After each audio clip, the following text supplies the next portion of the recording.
The topic is accounting for leases.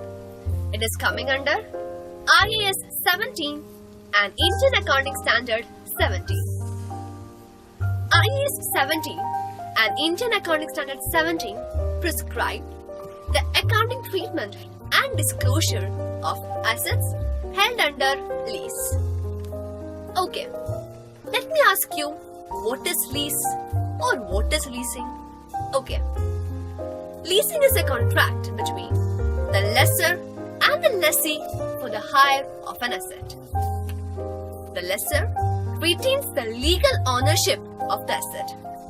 He gives to the lessee the right to use asset for an agreed period of time in return for lease rental.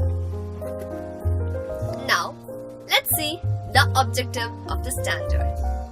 The objective of Indian Accounting Standard 17 is to prescribe for the lessees and lessors the appropriate accounting policies and disclosures to apply in relation to losses. Now, let's move on to some definitions. Till now, you have been hearing lessees and lessor, right? And you have been hearing leases too. Now, let me give the definitions for these terms.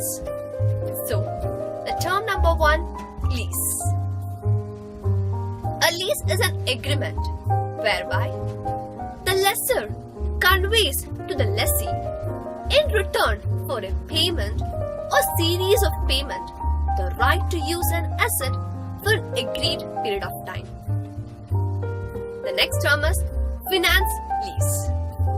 A finance lease is a lease that transfers substantially all the risk and rewards incidental to ownership of an asset.